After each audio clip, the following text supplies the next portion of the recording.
সম্বোধন করার ক্ষেত্রে যদি ভুল হয়ে থাকে সেটা আমি অ্যাকনোলেজ করছি। কারণ আমার এই সংসদে আমি আসছি, আমার 27.5 বছর বয়স।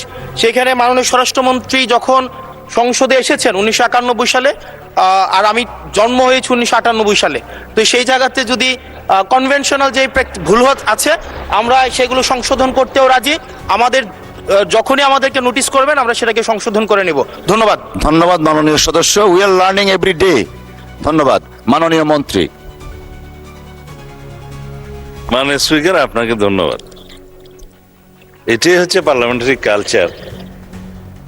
আমি বয়স যাই হোক, মাননীয় সংসদ সদস্য হিসাবে আমাকে অ্যাড্রেস করতে হবে যে সদস্য প্রশ্নটি উত্থাপন করেছেন। আর্লি এজে পার্লামেন্টে আসাটা একটা সৌভাগ্যের বিষয়। আমরা সবারই উজ্জ্বল ভবিষ্যৎ কামনা করি। যেই মানে আমরা যে সময় এমপি হয়েছি তার চাইতেও আরো 8-10 বছর পরে জন্ম নেওয়াটা সৌভাগ্যের বিষয়।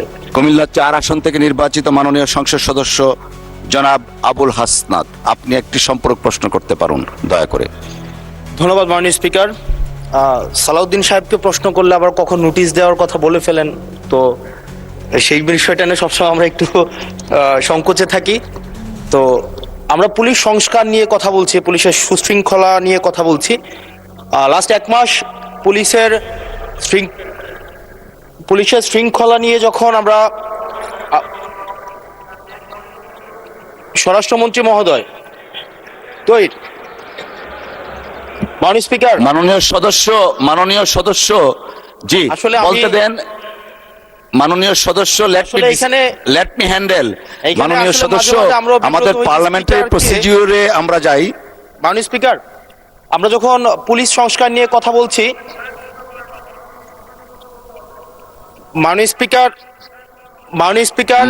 মাননীয় সদস্য আপনি দয়া করে বসুন। আমরা আশা করছি পরবর্তীতে আমরা সকল সদস্যগণ সংসদীয় যে নর্ম আছে, প্র্যাকটিস আছে, সেটা মেনে চলবো। Thank you. Yes, thank you মাননীয় স্পিকার।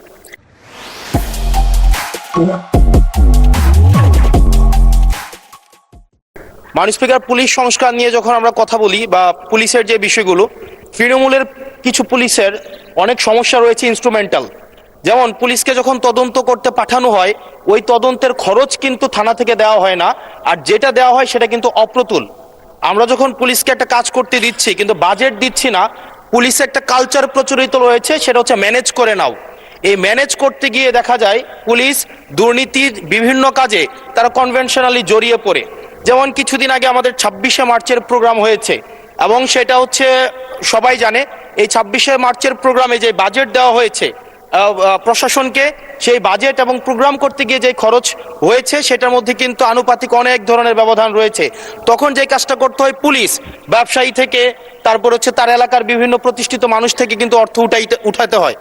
আমার মাননীয় স্বরাষ্ট্রমন্ত্রীর কাছে প্রশ্নটি হচ্ছে, এই যে পুলিশের যথাযথ বাজেট দেওয়া হবে কিনা, যাতে করে তাদের যে রুটিন ডেইলি অ্যাক্টিভিটিগুলো রয়েছে সেই ডেইলি অ্যাক্টিভিটিগুলো যথাযথভাবে তারা পরিচালনা করতে পারে, এবং তাদেরকে যেন ম্যানেজ করে নাও কালচারে যেন না যেতে হয়, এবং কোনো ধরনের দুর্নীতিতে যেন তাদেরকে যুক্ত না হতে হয়। ধন্যবাদ। আর একটা বিষয়, যদি সম্বোধন করার ক্ষেত্রে যদি ভুল হয়ে থাকে সেটা আমি অ্যাকনোলেজ করছি। কারণ আমার এই সংসদে আমি আসছি, আমার 27.5 বছর বয়স। সেখানে মাননীয় স্বরাষ্ট্রমন্ত্রী যখন সংসদে এসেছেন 1991 সালে, আর আমি জন্ম হয়েছি 1998 সালে। তো সেই জায়গাতে যদি কনভেনশনাল যে ভুল আছে আমরা সেগুলো সংশোধন করতেও রাজি। আমাদের যখনই আমাদেরকে নোটিশ করবেন আমরা সেটাকে সংশোধন করে নেব। ধন্যবাদ। ধন্যবাদ মাননীয় সদস্য। We are learning every day. ধন্যবাদ মাননীয় মন্ত্রী। মাননীয় স্পিকার, আপনাকে ধন্যবাদ। এটাই হচ্ছে পার্লামেন্টারি কালচার। আমি বয়স যাই হোক, মাননীয় সংসদ সদস্য হিসাবে আমাকে অ্যাড্রেস করতে হবে যে সদস্য প্রশ্নটি উত্থাপন করেছেন। আর্লি এজে পার্লামেন্টে আসাটা একটা সৌভাগ্যের বিষয়। আমরা সবারই উজ্জ্বল ভবিষ্যৎ কামনা করি। যেই মানে আমরা যে সময় এমপি হয়েছি তার চাইতেও আরো 8-10 বছর পরে জন্ম নেওয়াটা সৌভাগ্যের বিষয়। কারণ তার আগে সামরিক শাসনের সময় ছিল।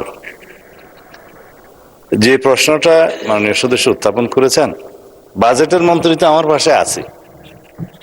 এখন আমরা অনুরোধ করব পুলিশ বাহিনীকে আরো বেশি কর্মক্ষম করা এবং দুর্নীতিমুক্ত রাখার জন্য যথাযথ বাজেট তিনি দেবেন, এবং সেই বিষয়ে আমরা আগামী বাজেট অধিবেশনে পুলিশের বাজেট বৃদ্ধির জন্য আমি একটা প্রস্তাব মাননীয় অর্থমন্ত্রীর কাছে মাননীয় প্রধানমন্ত্রীর মাধ্যমে করে রাখছি।